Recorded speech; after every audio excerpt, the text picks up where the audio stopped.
Hechos capítulo 1.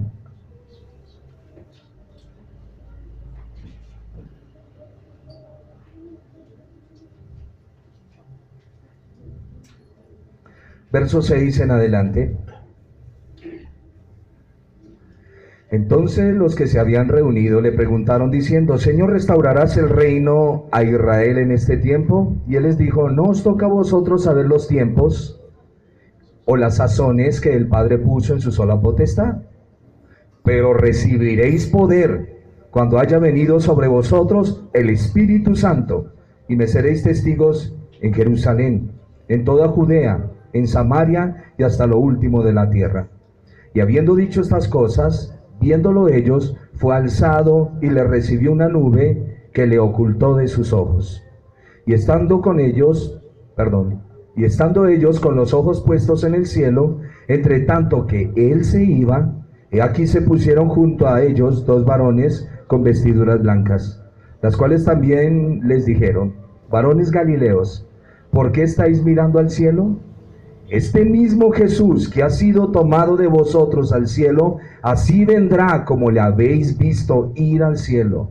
Entonces volvieron a Jerusalén desde el monte que se llama del Olivar, el cual está cerca de Jerusalén, camino de un día de reposo. Y entrados subieron al aposento alto donde moraban Pedro y Jacobo, Juan, Andrés, Felipe, Tomás, Bartolomé, Mateo, Jacobo, hijo de Alfeo, Simón el celote y Judas, hermano de Jacobo. Todos estos perseveraban unánimes en oración y ruego con las mujeres y con María, la madre de Jesús, y con sus hermanos. Tomen asiento, mis hermanos.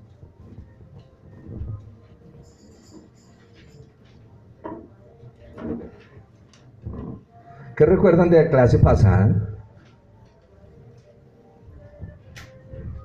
Uno por uno, sin formar desorden.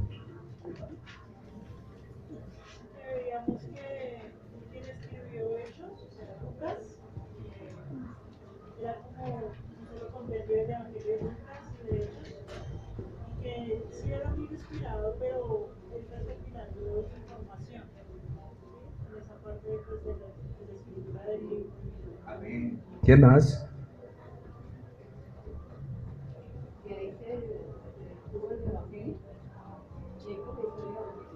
Sí, señora. ¿Alguien más que recuerde algo de lo que estudiamos?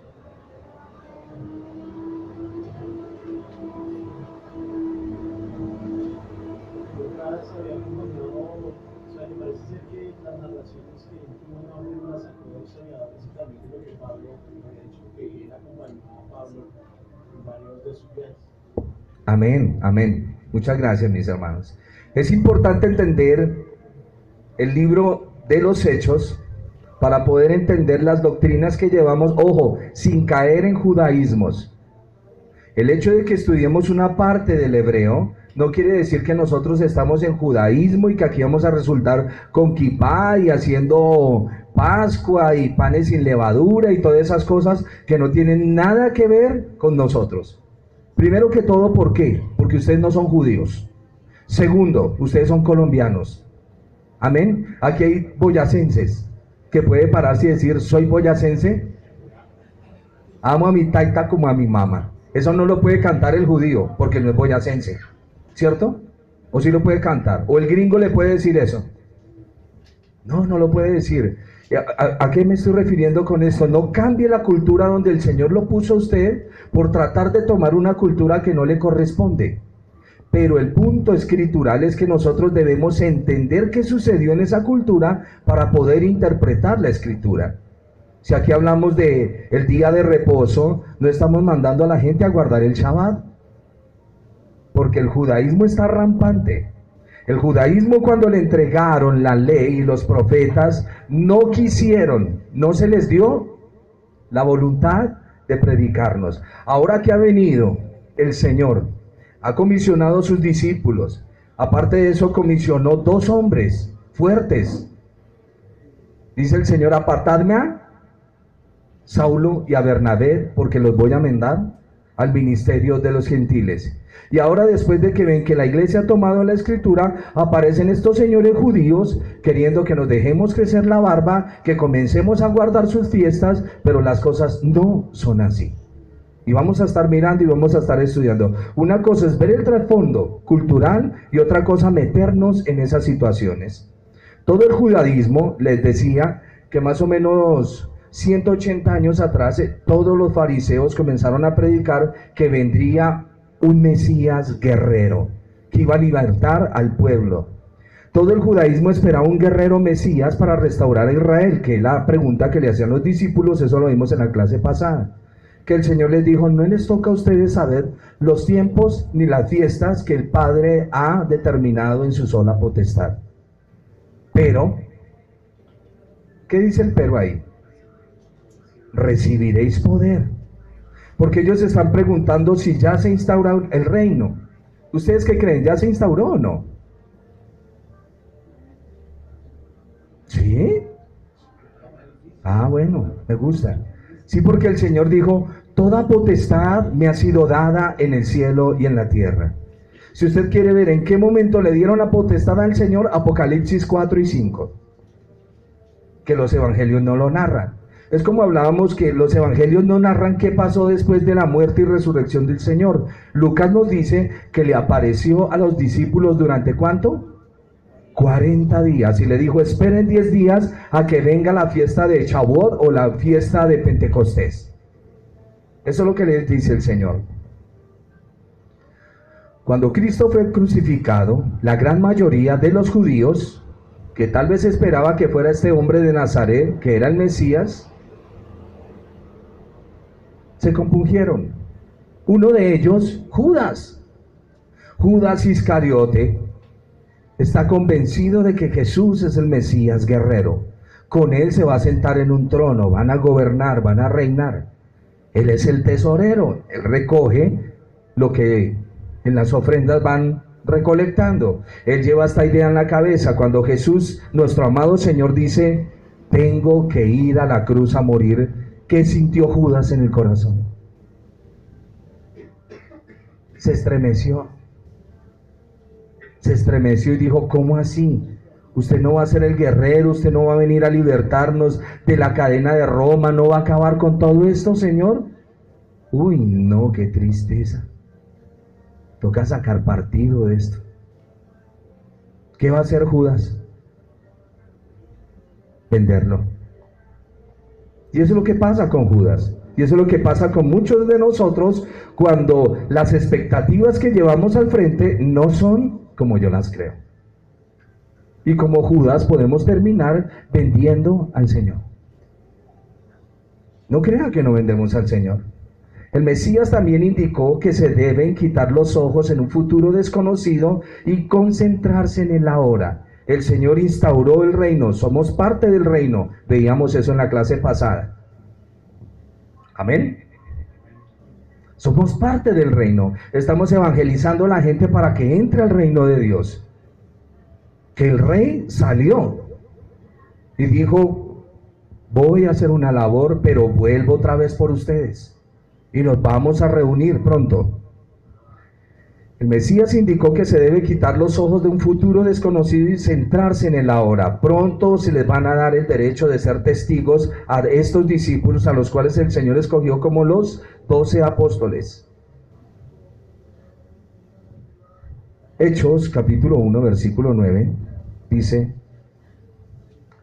y habiendo dicho estas cosas, viéndolo ellos, fue alzado y le recibió una nube que le ocultó de los ojos.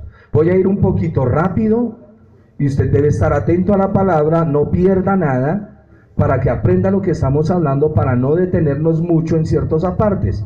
Pero aquí, por decir algo, las nubes. En Daniel capítulo 7, versículo 9 al 14, habla de esto porque se tiene que cumplir la profecía. Y Mateo capítulo 24, del 25 al 30, habla también de lo mismo, regresando en las nubes. El libro de Daniel se ocupa de lo que llega en el cielo en las nubes. Ahí les di la cita, Daniel capítulo 7, versículo 9 al 14. Apúntenlo. ¿O quieren que lo leamos? ¿Sí? Bueno, vamos a ver, Daniel capítulo 9, 7 del 9 al 14.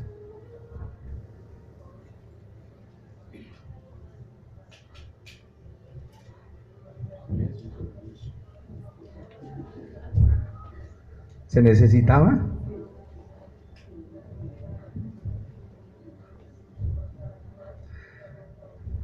¿Qué dice Daniel, mi hermano Luis? Por favor, lo lee. 9 al 14. Sí, señor. Estuve mirando hasta que fueron puestos tronos y se sentó un anciano de días Oigan, cuyo vestido era blanco como la nieve y el pelo de su cabeza como lana limpia. Su trono llama de fuego y las ruedas del mismo fuego ardiente. Un río de fuego procedía y salía de delante de él. Millares de millares le servían y millones de millones asistían delante de él. El juez se sentó y los libros fueron abiertos. amén. Y yo entonces miraba a causa del sonido de las grandes palabras que hablaba el cuerno. Miraba hasta que mataron a la bestia y su cuerpo fue destrozado y entregado para ser quemado en el fuego. Oigan eso. Habían también quitado a las otras bestias su dominio, pero les había sido prolongada la vida hasta cierto tiempo. Miraba yo en la visión de la noche, y he aquí con las nubes del cielo venía uno como un hijo de hombre, que vino hasta la anciana de días, y le hicieron acercarse delante de él, y le fue dado dominio, gloria y reino, para que todos los pueblos, naciones y lenguas le sirvieran. Su dominio es dominio eterno, que nunca pasará, y su reino uno, que no será destruido. Amén. Lo que está viendo Daniel es esta misma imagen que están viendo los apóstoles, cuando él sube y le dan imperio, poder y trono. Mateo habla ya del retorno del Señor por la iglesia. Sigamos acá.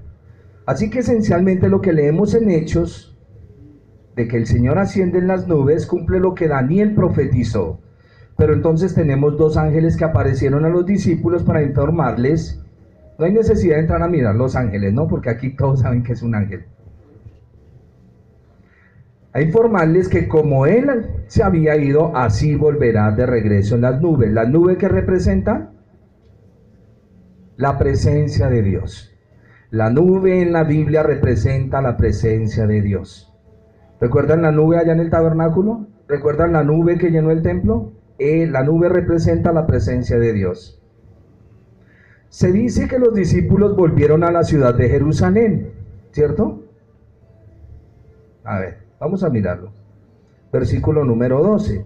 Entonces volvieron a Jerusalén. Voy a leer el 11. Los ángeles les dicen, los cuales también les dijeron, varones galileos, ¿por qué estáis mirando al cielo? Este mismo Jesús que ha sido tomado de vosotros al cielo, así vendrá como le habéis visto ir. ¿Cuántos creen en la venida del Señor por su iglesia? Todos debemos creerlo, porque esa es la fe que nos mantiene vivos. Se dice, versículo 13, 12. Entonces volvieron a Jerusalén desde el monte que se llama del Olivar. ¿Dónde están ellos parados? En el monte del Olivar, el cual está cerca de Jerusalén, camino, oiga esto, camino de un día de reposo. Eso es una medida, que es un camino de día de reposo, ya lo vamos a ver. ¿Dónde están parados ellos? Hermano Oscar, me colabora con Lucas capítulo 24, versículos 50 al 53. Hechos nos dice que están en el monte de los olivos. ¿Qué dice Lucas? Y los sacó fuera hasta Betania, y alzando sus manos los bendijo. Y aconteció que bendiciéndolos se separó de ellos y fue llevado arriba al cielo. Ellos, después de haberle adorado, volvieron a Jerusalén con gran gozo, y estaban siempre en el templo alabando y bendiciendo a Dios. Amén. Oiga, Lucas nos dice en el Evangelio que están en Betania. Y en Hechos nos dice que está en el monte de los olivos. ¿Cierto? Parece que hay una contradicción, pero no hay contradicción. Betania se encuentra en la vertiente oriental del monte de los olivos, y en esa parte estaban. Betania está a una parte oriental del Monte de los Olivos y ahí estaban. Por eso hay gente que toma un versículo y dice, mire, aquí se equivoca la Biblia. No se equivoque, hay que entrar al mapa y mirar verdaderamente qué es lo que está hablando Lucas. Si el mismo Lucas que escribe el Evangelio se va a contradecir en Hechos, imposible. Sino que eso es parte del Espíritu del Señor para que nosotros estudiemos la Escritura y meditemos en ella. Se dice que los discípulos volvieron a Jerusalén. Aquí Lucas dice que Cristo ascendió de Betania. Betania significa casa de las flechas. Betania se encuentra en la vertiente oriental del Monte de los Olivos. Y aquí voy. ¿De dónde Lucas dice que los discípulos de Cristo pasaban todo el tiempo? ¿Dónde era que permanecían los discípulos? ¿En dónde? Pero, ¿en qué ciudad? ¿En dónde? En Jerusalén, muy bien, en Jerusalén. Lucas dice que, a ver, lo voy a ejemplificar, lo voy a poner más sencillo. Ellos se encuentran con el Señor se les aparece 40 días, les decía en la clase pasada que los 40 días representan los 40 días que Moisés estuvo en el monte recibiendo la doctrina de Dios. El Señor Jesús estuvo 40 días doctrinando a sus discípulos y luego va al Monte de los Olivos en Betania y sube. Luego ellos regresan nuevamente a Jerusalén. Ellos permanecen en Jerusalén porque el Señor les dijo, no se me muevan de ahí, porque en pocos días van a recibir poder de Dios. ¿Estamos? ¿Sí estamos? A ver, vuelvo otra vez. Ellos están en Betania, ven subir al Señor, ellos regresan a Jerusalén. ¿Por qué regresan a Jerusalén? Porque ellos son judíos, porque ellos todavía tienen un templo, porque ellos están en el templo y van al templo a orar. Y como ellos habían aprendido de Daniel cuando fueron al cautiverio por la tradición oral, que Daniel oraba 3 veces al día, los judíos tomaron la maña de orar 3 veces al día, como ustedes los musulmanes haciendo lo mismo. Amén. Pero ellos están reunidos en un aposento, se llama el aposento alto. Muchos historiadores dicen que el aposento alto fue donde el Señor Jesús hizo la última cena con sus discípulos. Y allá en el aposento alto están reunidos ¿cuántas personas? 120. Óigame, 120. Entre ellos, dice, María, la madre del Señor. Para los judíos no era problema reunirse con las mujeres y compartir con las mujeres. Fue parte de una tradición talmúdica que ellos dividieron las mujeres a un lado y los hombres al otro. Y nosotros le creemos más a la tradición talmúdica que a la misma escritura. ¿Por qué? Por no estudiar la escritura. Dice que estaban todos reunidos en el aposento alto. ¿A qué voy con esto? A que la iglesia naciente es judía. La iglesia naciente es judía. Ellos vuelven al templo. ¿El templo va a ser destruido? Más adelantico. Pero antes de que sea destruido el templo, ellos cumplen con los servicios del templo. Eso se llama época de transición. Época de transición. Es como, a ver, se lo pongo en este ejemplo, como cuando usted camina en el camino del Evangelio y al inicio usted anda en cuanto pecado quiere y ya no quiere volver a la iglesia, pero luego viene a la iglesia, pero luego no viene, y así es una transición que usted va llevando hasta que va entendiendo por la palabra qué es lo que el Señor ha hecho en nuestras vidas. Lo mismo sucede con estos discípulos. Ellos se van para el templo a orar. ¿Por qué les digo esto? Porque ellos se reúnen el día sábado para la conmemoración del Shabbat. Cuando viene un judío dicen, mire, ¿se reunían en el templo? Sí. ¿Guardaban el Shabbat? Sí. ¿Y ustedes por qué no lo guardan? Y nos están enredando. ¿Me están entendiendo el punto? Ellos están en una época de transición. A ver, ¿cuál Shabbat van a guardar cuando destruyan el templo? ¿En dónde? ¿En cuál templo? Luego siguen los ebionitas, después vamos a hablar de ellos. Es una corriente de los judíos que quiere establecer ciertas cosas. Se reunían Sí, los sábados ya en las sinagogas. Pero con el tiempo usted va a encontrar que la Biblia dice que ya no se reúnen los sábados, sino el primer día de la semana. Porque a cambio de sacerdocio, cambio de sacerdotes, un establecimiento mejor y más perfecto en el sacerdocio. Jesús no es del sacerdocio levítico, nuestro amado Señor. Nuestro Señor Jesús es el sacerdote del sacerdocio de Melquisedec. Usted está aquí porque necesita aprender Biblia. Amén. Y si usted aprende Biblia, a eso fue lo que nos mandó el Señor. Ir por todo el mundo y predicar el evangelio a toda criatura, haciéndolos discípulos, enseñándoles todas las cosas que les he mandado. Ese es el punto. La iglesia tiene que conocer la Escritura. La iglesia, a medida que conoce la Escritura, entra en su relación y comunión con Dios. Pausa. En el concepto griego, adoración es esto. En el concepto hebreo, adoración es servirnos. Por eso necesitamos entenderlo. Cuando usted va por la calle y ve una persona con una necesidad y usted se acerca y le ayuda, usted está adorando a Dios. En el concepto griego, eso no es adorar. Adorar es cantar una canción suave y alabar es cantar una canción rápida. Eso no es adoración en el contexto judío. Por eso vamos aprendiendo de ellos, pero sin caer en la trampa de ellos. Una de las profecías dice que antes del Señor Jesús venir a la tierra por la iglesia, se levantarán todos los judíos y engañarán, si fuere posible, a los escogidos. Y he escuchado mucho hombre que dice: yo era bautista, yo era pentecostal, yo era esto, mas ahora sirvo a Hashem, Yeshua, Hamashiach. ¿Qué le pasa, hermano? ¿Qué le está pasando a usted? Y ahora andan con el gorrito, su barbita, con mantos. ¿Qué le pasa? Ojo con eso. Eso es como cuando yo venga y les diga: hermanas, de ahora en adelante el pantalón es del diablo. Vestiditas acá, y las hermanas van a traer su velito. Con velo se ven hermosas, preciosas. Y mire aquí el versículo dice del velo. Un momento, interpretación clara en la Escritura. Amén. Amén, hermanos. ¿O quieren vestidito de verdad y velito? A los hermanos felices las sujetamos. Algunos creen que la mujer tiene sujeción por un velo. Una vez yo escuché una mujer que dijo: no, yo me sujeto a mi esposo, él es la cabeza de mi casa, de mi hogar.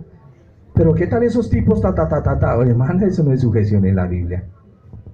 Sujeción es cerrar su boca. Obvio, no vaya a hacer lo que todo el mundo le diga, pero tenemos que conocer las costumbres. Eso de que la mujer se sienta a un lado y el hombre al otro, no está en la Escritura del Señor. Eso es tradición talmúdica. Aposento alto se lo va a decir, léalo 40 veces hasta que lo entienda. Y estaban las mujeres reunidas con los hermanos, y estaban las hermanas reunidas. Sigamos.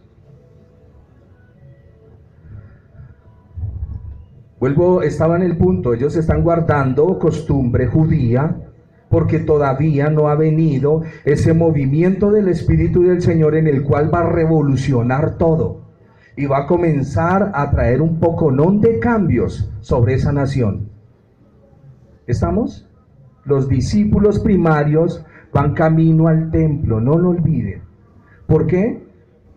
Porque ellos todavía no han recibido ese poder que necesitan. Viene una fiesta que es la fiesta de Pentecostés. La fiesta de Pentecostés no es una fiesta cristiana. La fiesta de Pentecostés para los judíos es llamado Shavuot, que era una fiesta que venían celebrando 1300 años atrás. A ver, me quiero pegar aquí al texto para no adelantarme. Algunos estudiosos de la Biblia y maestros afirman que Jesús no subió desde el monte de los olivos, sino más bien de una colina desconocida en Galilea, por lo que dice Mateo capítulo 28. Usted lo mira en la casa. Tenga en cuenta cuando lee Mateo capítulo 28, ¿por qué le estoy dando esto? Porque es que hay muchos opositores de la Escritura, pero les estoy dando los apartes para que usted no se deje confundir. Mateo 28, 16 al 20 dice que el Señor subió de una colina de Galilea. Tenga en cuenta que no se dice nada acerca de que el Señor sube cuando está en Galilea. Versículo 12. Cada día nos vamos ejercitando en la palabra y vamos aprendiendo. Decíamos, de camino de un día de reposo. Me puse a mirar y miré. ¿No les parece sorprendente? Por eso el que se pone a estudiar, buscad y hallaréis, llamad y se os abrirá. Dice que volvieron los discípulos a la distancia de un día de reposo. La distancia asignada de un día de reposo, recuérdenlo, un día de reposo no es desde que comienza el día hasta que termina. No, ellos tienen una limitante para caminar, ¿lo recuerdan?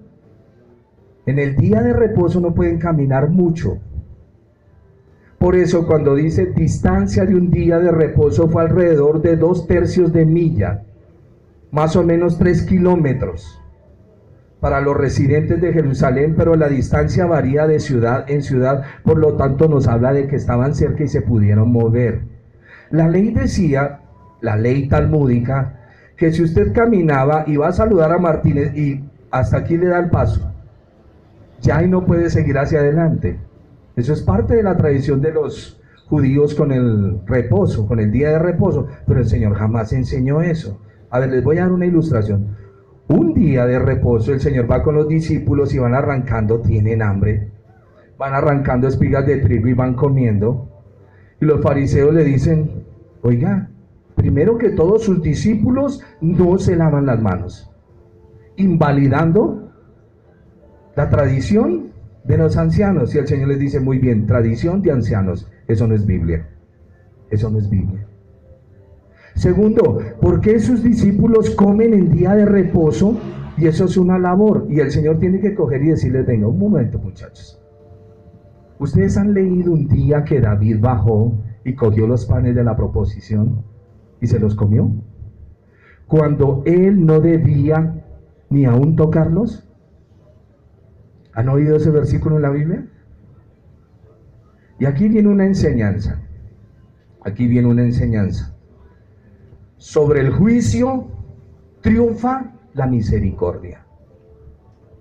Sobre el juicio triunfa la misericordia. Sobre el orden del culto, sobre el orden de todo lo que hay que hacer en sacrificios para el Señor, triunfa la misericordia. Y era primordial, antes que los panes, salvarle la vida a esos hombres. Por eso usted ve casos en la Biblia como Rahab la ramera diciendo mentiras. O ve otros casos en que suceden muchas cosas. No es que Dios tape el pecado, prima sobre el juicio la misericordia. Escúcheme en eso. Por eso era que los fariseos decían, si tú vienes a la iglesia y tu mami está enferma, trae tu diezmo, trae el diezmo, pero trae el diezmo. Y él traía su diezmo. La mamá está enferma.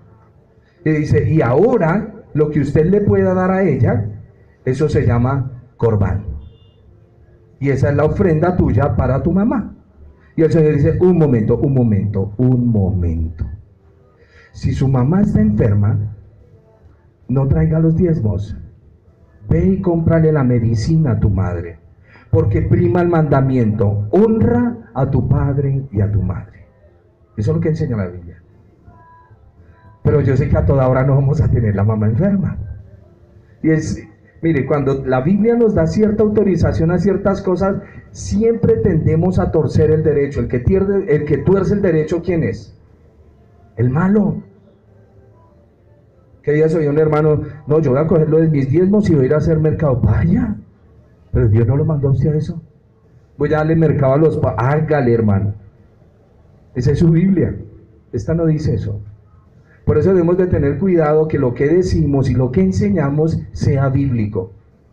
Sea bíblico. Entonces les decía que la distancia de un día de reposo son 2/3 de milla, que es lo que ellos caminan. Ellos están en el aposento alto.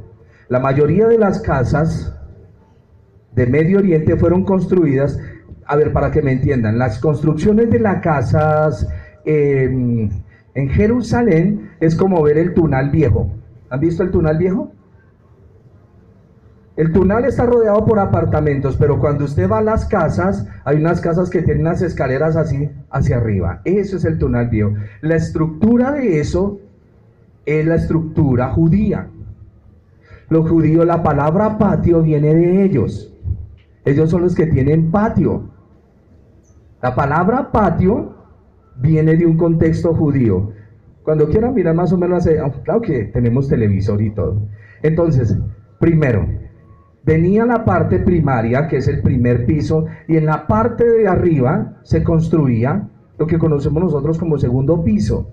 La mayoría de las casas de Medio Oriente fueron construidas con habitación en la segunda planta, y eso es lo que se trata, el aposento alto. Los residentes, óigame, de Jerusalén y los pueblos cercanos, a menudo alquilaban su segundo piso como habitaciones que servían de hotel para los viajeros que iban a la fiesta de Jerusalén. Y en uno de esos aposentos grandes, altos, es donde están reunidos todos. Eso es parte de la verdad bíblica. Los otros dicen, no, el aposento alto queda en el templo. ¿En qué lado? ¿En qué lado? Es como cuando usted lee la Biblia, al templo no puede entrar un leproso, ¿cierto? Al templo no puede entrar un cojo. Es más, un levita sucio no puede estar. Pero usted ve a la entrada del templo un cojo. Y eso lo tenemos que analizar bíblicamente. Tenemos que mirarlo bien. ¿Estamos? Porque a medida que analizamos la Biblia vamos aprendiendo. Si le instruimos a nuestros niños y instruimos la iglesia con verdad, es difícil que venga un hereje a meterle los dedos a la boca. Por eso la necesidad tan apremiante de poner mucho cuidado en lo que leemos.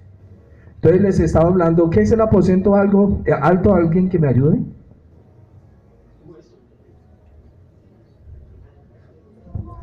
¿Me puede ser un poquito más gráfico? Porque los hermanos que no están viendo...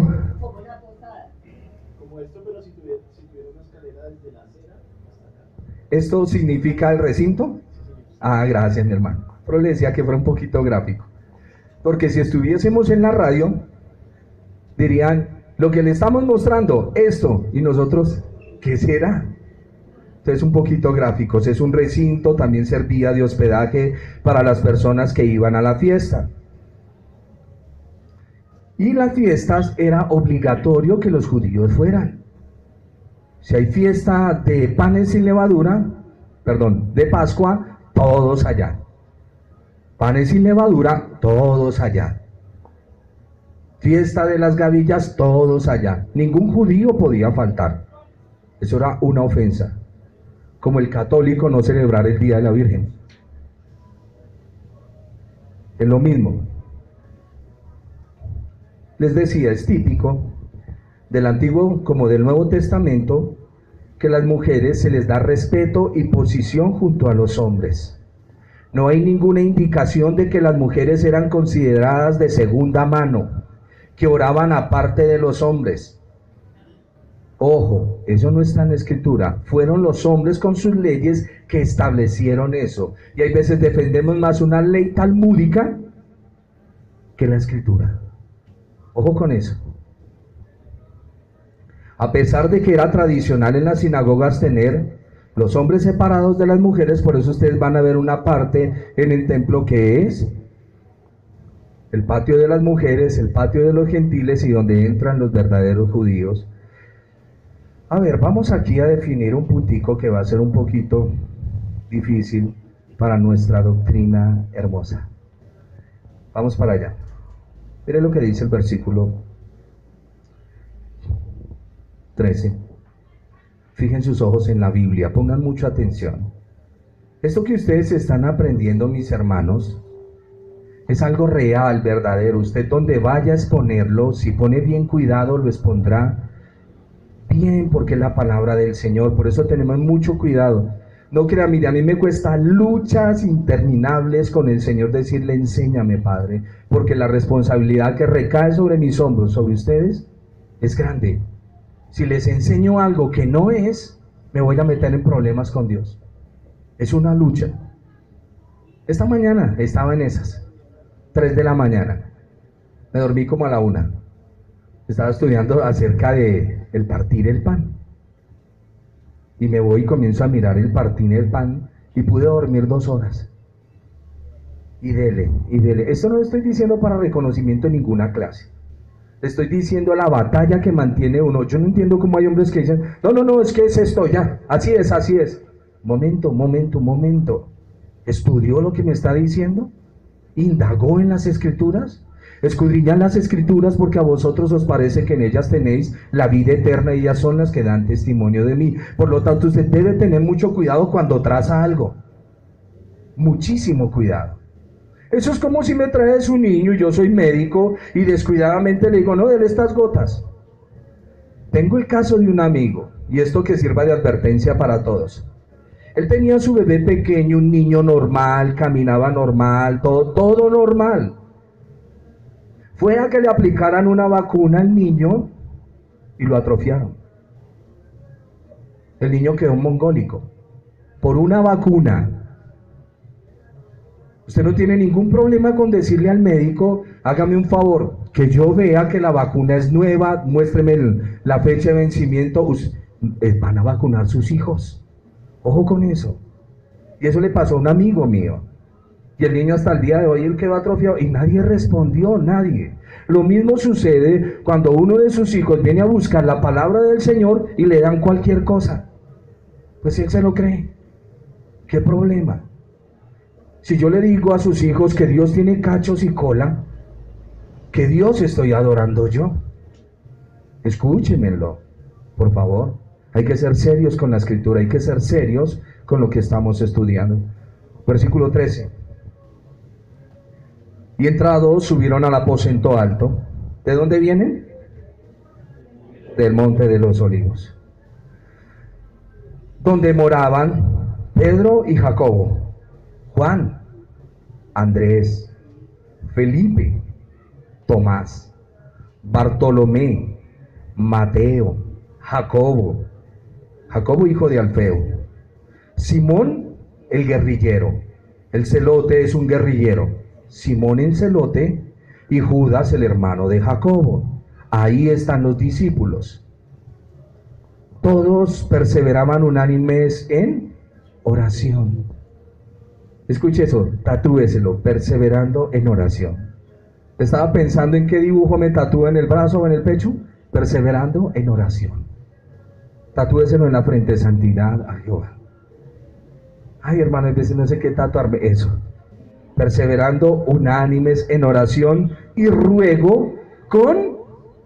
Ay, no me gusta ese versículo. ¿Con quién? ¿No puede cambiarlo por y con los hombres? Suena sarcasmo, ¿cierto? Pero no, lo que quiero es que entendamos que todos son muy importantes en la iglesia del Señor. Todos estos perseveraban unánimes en oración y ruego con las mujeres y con... María necesita orar. María necesita que Dios la santifique. María necesita que Dios la ayude. ¿Y cuál María nombra ahí? La madre de Jesús y con sus hermanos. En aquellos días Pedro se levantó en medio de los hermanos y los reunió, y eran como 120 el número, y dijo: hermanos, era necesario que se cumpliese la escritura en que el Espíritu Santo habló por boca de David acerca de Judas. ¿Usted sabía que David es un profeta? David es un profeta. Y aquí viene. El asunto de Pedro era importante. En ese momento se necesitaba reemplazar a Judas. Pero ¿por qué es necesario reemplazar a Judas? ¿Por qué creen ustedes? Para completar los 12 apóstoles. Pero ¿por qué era necesario completar el número 12? Por las 12 tribus, muy bien. ¿Y por qué hay otra palabra del Señor? Las columnas, sí, Señor. Pero una palabra que el Señor dijo. Dijo, y los 12 discípulos se sentarán en 12 tronos a gobernar. Lo cual está indicando que se necesita el número de los 12 para salir en la evangelización mundial. Se necesita el número, no podemos salir en desobediencia, como cuando Moisés quiso salir a libertar el pueblo, pero no había circuncidado a los hijos. Salir en una desobediencia, hacer el trabajo del Señor es un gran peligro. Se necesitan los 12 para salir en esa comisión que va a ser muy, muy grande. Era reemplazar a Judas y obtener el número de los 12 discípulos. Entonces Pedro nos dice que lo sucedido, o mejor nos lo está narrando Lucas, que lo sucedido a Judas se profetizó a través de David en el Salmo 69 y en el Salmo 109. Y presenta el caso. Dice, era necesario que se cumpliese la escritura en que el Espíritu Santo habló por boca de David acerca de Judas. Ojo, en el Antiguo no dice Judas, en la ley los profetas no dice Judas, es aquí ya en la realidad que le conocemos el nombre. Voy a decir algo importante, pero se me fue. Dice que fue guía de los que prendieron al Señor. Oiga, y era contado con nosotros. ¿Quién lo escogió? El Señor. Ojo con lo que me están respondiendo. ¿Quién lo escogió? El Señor. Y era contado con nosotros, pero ese no tenía parte en ese ministerio, ¿sí? Sí tenía parte en este ministerio. Este pues con el salario de su iniquidad adquirió un campo y cayendo de cabeza se reventó por la mitad y todas sus entrañas se derramaron. Qué situación tan trágica, ¿no? Pero vamos al punto. Judas, a ver, voy a poner solo el ejemplo de estos dos personajes, Judas y Pedro. No quiero entrar a profundidades de ciertos conocimientos, solo quiero exponer esto. Pedro negó al Señor, ¿cierto? Ese pecado es grave. Y Judas lo vendió. Juntos lloraron amargamente. Juntos sintieron dolor de lo que hicieron, ¿cierto? Pero solo uno valoró a la persona. Judas dijo, he entregado sangre inocente. Pero nunca lo vio como el Mesías, jamás lo vio así. Vuelvo otra vez, el que quería el Mesías guerrero. Si él va a ser rey y yo soy parcero, soy amigo, ¿dónde me va a poner? Pues ¿dónde está? El dinero. No voy a hablar feo, hermano, el dinero. En vista de que no va a ser rey guerrero, sino que lo van a matar, qué tremenda desilusión. Pero saquémosle partido, ¿no? Hagamos algo. Y lo vendió. Y ahí muestra la inclinación de su corazón.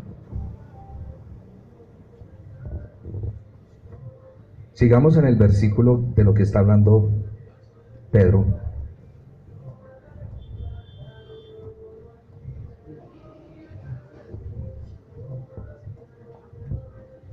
Este pues con el salario de su iniquidad adquirió un campo y cayendo de cabeza se reventó por la mitad y todas sus entrañas se derramaron. Cuando Judas vende al Señor, va, llora amargamente y va y tira las piezas otra vez, el dinero en el templo.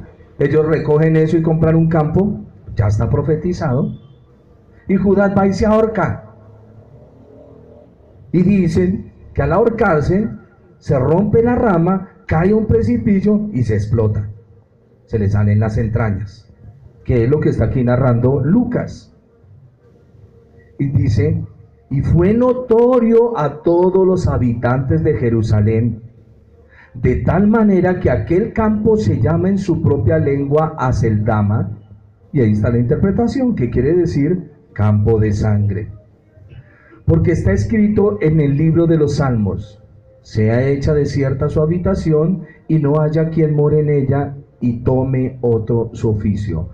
Pedro está siendo inspirado por el Espíritu del Señor para tomar apartes de la ley y los profetas y comenzar a aplicarlas, porque está siendo movido. Algunos dicen, los discípulos se apresuraron a buscar otro apóstol. El apóstol para la iglesia era Pablo, pero no, Señor, Pablo viene años después. Ojo con esto. Aparte de eso, los discípulos se reúnen, oran. Vamos a mirarlo.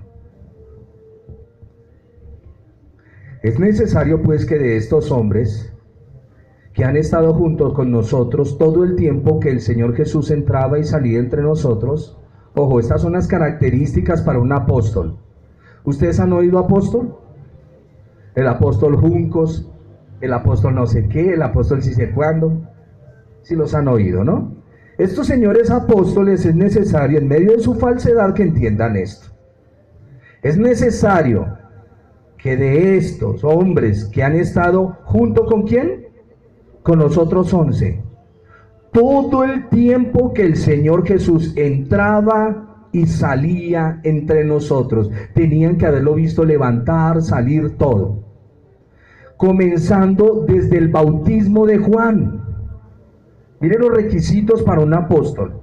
Hasta el día que de entre nosotros fue recibido arriba, uno se ha hecho testigo con nosotros de su resurrección. O sea que estos dos hombres que van a elegir andaban con el Señor, pero no habían sido llamados apóstoles. Miren los requisitos que establecieron ahí. 1, haber visto al Señor desde su bautismo. 2, haber caminado con Él. 3, haber experimentado su muerte. Y 4, haber experimentado su resurrección. Y aquí está. Y señalaron a 2. A José, llamado Barsabás, que tenía por sobrenombre Justo. Y a Matías. ¿Cómo me gusta ese nombre? Matías. Y escogen, entonces, a José, llamado Barsabás, que tenía por sobrenombre Justo. Y a Matías. Y orando dijeron, orando, tú, Señor, que conoces los corazones de todos, muestra cuál de estos dos has escogido para que tome parte de este ministerio y apostolado del que cayó Judas por la transgresión para irse a su propio lugar. Echaron Urín y Tumín, cayó la suerte sobre Matías y fue contado con los 11 apóstoles. Y aquí creo que hasta aquí llegamos. Les iba a hablar de Judas y su elección. La doctrina de salvo, siempre salvo, por favor, se lo recomiendo encarecidamente. Vuelva y reestructúrela.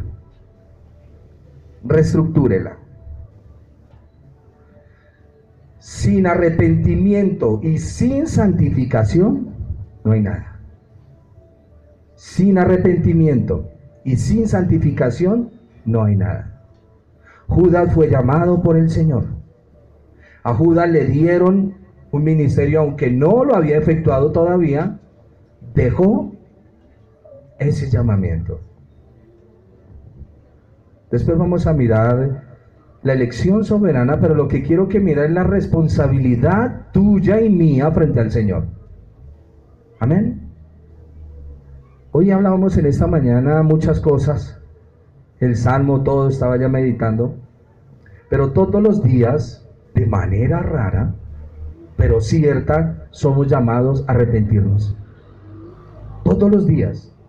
Señor, perdóname mis pecados, hoy fallé contra ti. Y eso habla de que una persona te está conduciendo todos los días a que no te sueltes del Señor. Qué rico es cuando hay cosas que ya le decimos, Señor, gracias porque ya no he vuelto a hacer esto. ¿Cierto? Hay cositas que su merced ha abandonado por la obra del Espíritu del Señor, pero hay otras que todavía no las abandona. Pero todos los días somos llamados a arreglar cuentas con el Señor. Judas creía en Jesús como el Mesías, ya les dije, que los llevaría a una libertad. Cuando el Señor les pregunta, ¿qué dicen los hombres que yo soy? Tú eres el profeta, tú eres hijo de David. Y el uno dice, tú eres el Mesías, el Hijo del Dios viviente. Y cuando Judas oyó eso, fue miel a sus oídos. Con Jesús vamos a tener plata. ¿Eso no es miel a su oído? Dios te va a bendecir. Dios te va a prosperar grandemente. ¡Wow! Ese es el que necesitamos. Ese es el que necesitamos, ¿o no? El Señor está dando casita, carrito y cuentica bancaria. Pero no es. El Señor dice, ¿quieren una promesa, hijos? En el mundo tendréis aflicción. ¡Ah, cómo duele! ¿Eres tú el Mesías? Me parece que sí. En el mundo tendréis aflicción, pero confiad, yo he vencido al mundo. No se puede caer un cabello de la cabeza de Martínez sin la orden del Señor. Dice la Escritura, no se toman dos pajarillos y se vende uno por un cuarto si no es voluntad de Dios. La pregunta del Señor es, ¿quién cuida las aves? Usted que es caritativo y bondadoso, compra kilos de arroz. Dios cuida de las aves, Dios cuida de la naturaleza. Siempre mantenga eso en la cabeza. Su Señor cuida de ti. Dios cuida de mí, Dios cuida de mi alma.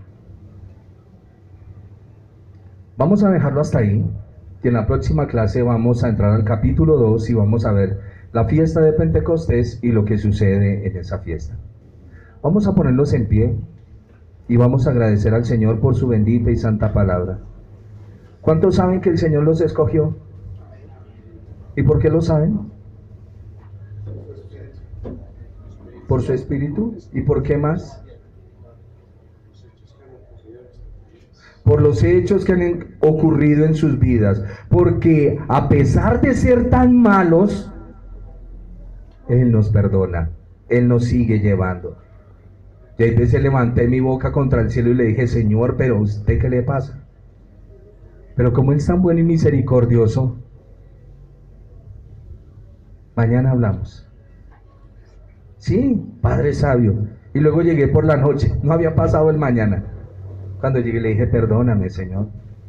¿Quién me invitó a ese arrepentimiento? El Espíritu del Señor. Por eso cada vez que tú sientes de arreglar tus cosas con el Señor, el Espíritu Santo está hablando a nuestras vidas y a nuestros corazones.